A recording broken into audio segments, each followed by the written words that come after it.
इस अनंत ब्रह्मांड के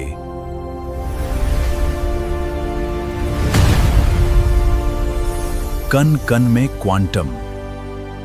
इमेजिनेशन करो एक ऐसा टाइम जब दुनिया का सबसे बड़ा सुपरस्टार कोई मूवी का एक्टर नहीं था बल्कि फिजिक्स का प्रोफेसर था। हाँ, मैं बात कर रहा हूँ 19th सेंचुरी की। ये वो टाइम था जब क्रिकेटर्स के पोस्टर नहीं लगते थे बल्कि साइंटिस्ट के पोस्टर लगाए जाते थे। उस टाइम पे साइंटिस्ट के बहुत ज्यादा फैन फॉलोइंग हुआ करती थी। ये फैंस जो है उस टाइम पे, जैसे आज के टाइम पे लोग खड़े होकर कहते हैं sir sir sir please one selfie please, वैसे उस टाइम पे लोग कहते थे sir sir sir please please एक इक्वेशन प्लीज लिख दीजिए ना, क्या जाएगा। और आज के टाइम पे जैसे लोग एक ऑटोग्राफ वगैरह मांगते हैं वैसे उस टाइम पे भी ऑटोग्राफ वगैरह मांगा जाता था। और उस टाइम का सबसे बड़ा दिग्गज सुपरस्टार रॉक स्टार जिसे कहा जाता है वो पता है कौन था? वो था अल्बर्ट आइंस्टाइन। अल्बर्ट आइंस्टाइन की बहुत ज्यादा फैन फॉलोइंग थी, महिलाएं तो उनकी बहुत ज्यादा फैन थी भाई।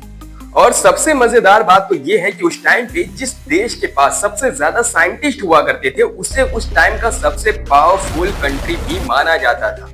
19वीं सदी तक लोग सिर्फ ऐसी चीजों के बारे में सोचा करते थे, ऐसी चीजों पे विचार करते थे जिनको वो अपनी आंखों से देख पाते हैं, जैसे कि नदी, समुद्र, पहाड़, कागज, पत्थर, ये सब वगैरह वगैरह। लेकिन 20वीं सदी की शुरुआत होते होते लोगों ने इन चीजों के बारे में बात करना शुरू कर दिया जिनको हम अपनी आंखों से नहीं देख पाते हैं, जैसे atom, proton, nucleus, electron. Electron है तो कहाँ पे, न्यूक्लियस है तो क्या है, इन सब चीजों के बारे में लोगों ने बात करना शुरू कर दिया। और इन्हीं सब चीजों से शुरुआत होती है क्वांटम मैकेनिक्स की।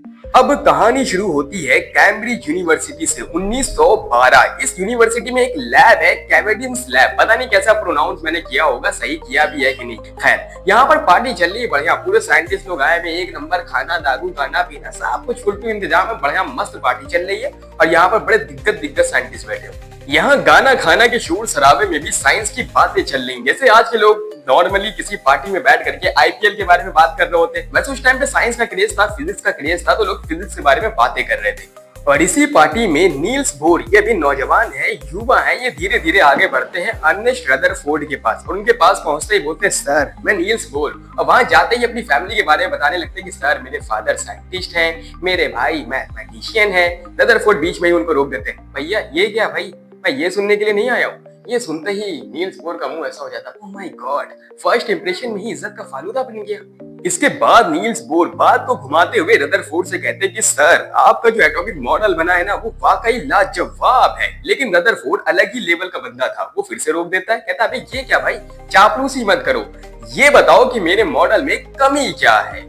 जैसे ही रदरफोर्ड ने ये कहा कि ये बताओ कि मेरे मॉडल में कमी क्या है, ये सुनते ही नील्स बोर ऐसे हो गए, ये तुम्हारे लिए नॉर्मल होगा। लेकिन रदरफोर्ड की बात सुनकर के नील्स बोर के लिए नॉर्मल नहीं था। क्यों था अभी बताता हूँ। इससे पहले वाले पार्ट में हमने बताया था कि नील्स बोर ये जे थॉमसन के स्टूडेंट थे और इन्होंने जे थॉमसन से बताया कि सर आपकी इक्वेशन में ये कमी है। जब इन्होंने ये चीज बताई तो जे थॉमसन इनके ऊपर भड़क गए कि अरे यार तुम पहले जाकर के अपनी इंग्लिश को सुधारो, उसके बाद फिजिक्स के बारे में बात करना। तो इन्हें लगा कि यार टीचर ऐसे ही होते हैं, स्ट्रिक्ट होते हैं, उनकी इक्वेशंस में या उनके मॉडल्स में अगर कमी बताओ तो वो नाराज हो जाते हैं। अब जब ये बच्चा जब ये बात सुनेगा कि यार रदरफोर्ड खुद बोल रहा है कि मेरे मॉडल में कमी बताओ, तो जाहिर सी बात है बंदा तो चौंक ही जाएगा। इस टाइम पर नील्स बोर की हालत ऐसी थी जैसे कि एक स्ट्रिक्ट प्रिंसिपल के सामने एक सीधा साधा लड़का जाकर के खड़ा हो जाए तो उसकी हालत जैसी होती है, वैसी हालत रदरफोर्ड के सामने नील्स बोर की थी।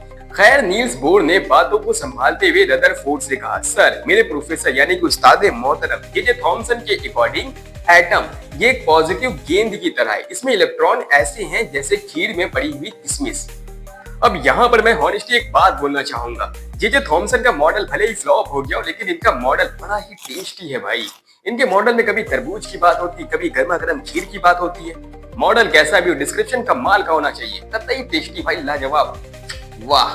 खैर, अपने टॉपिक पे वापस आते हैं। नील्स बोर ने रदरफोर्ड से कहा कि सर आपका जो एटॉमिक मॉडल है इसके अकॉर्डिंग एटम का मैक्सिमम पार्ट ये खाली है, उसमें कुछ भी नहीं है। बीच में न्यूक्लियस है जो कि पॉजिटिव है, इलेक्ट्रॉन्स उसके आसपास हैं जो कि नेगेटिव चार्ज है और हमेशा अपोजिट साइड में अट्रैक्शन का फोर्स लगता है। इस हिसाब से इलेक्ट्रॉन्स ये न्यूक्लियस में गिर जाएंगे अट्रैक्शन फोर्स की वजह से और एटम का अस्तित्व ही नहीं बचेगा, मतलब एटम कोलैप्स कर जाएगा, एटम बचेगा ही नहीं। नील्स बोर ने इतनी मेहनत से एक क्वेश्चन पूछा था, उसके बाद रदरफोर्ड ने बड़ा ही खूंखार सा आंसर दे दिया, खूंखार आंसर दे दिया। उन्होंने कहा कि मान लो इलेक्ट्रॉन मोशन कर रहा है, रुका नहीं है। उसके बाद नील्स बोर ने कहा कि अरे भाई मान लेते हैं कि इलेक्ट्रॉन मूव कर रहा है, यानी कि मोशन कर रहा है। जब कंटिन्यूअसली इलेक्ट्रॉन मोशन करेगा तो मोशन करने से उसकी एनर्जी लॉस हो जाएगी और एक टाइम ऐसा आएगा कि इलेक्ट्रॉन आखिरकार अपनी एनर्जी खो देगा और एनर्जी खोने के बाद वो वापस से न्यूक्लियस में कोलैप्स कर जाएगा।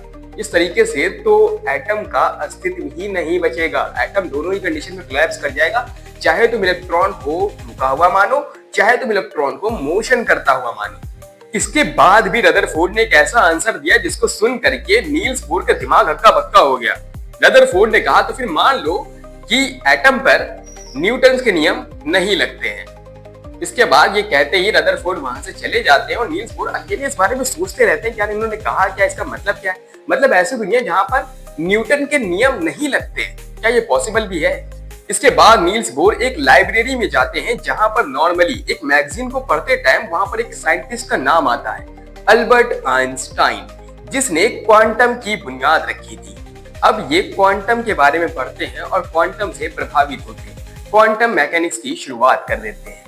क्वांटम मैकेनिक्स ये आज की दुनिया का सबसे इंपॉर्टेंट टर्म बन चुका है। आपने क्वांटम कंप्यूटर का भी नाम सुना होगा। ये हमारी रोजमर्रा की जिंदगी में हर जगह देखने को मिलता है। एमआरआई मशीन हो या रोबोटिक हो, हर जगह देखने को हमें क्वांटम मैकेनिक्स मिलता है और ये क्वांटम मैकेनिक्स का एक शुरुआती दौरा चल रहा है, कतई जबरदस्त है। खैर, वीडियो कैसे लगी हो, अगर एंड तक बनो तो बहुत अच्छी बात है। वीडियो को लाइक करके चैनल को सब्सक्राइब करो और ऐसी और वीडियोस के लिए बने रहना।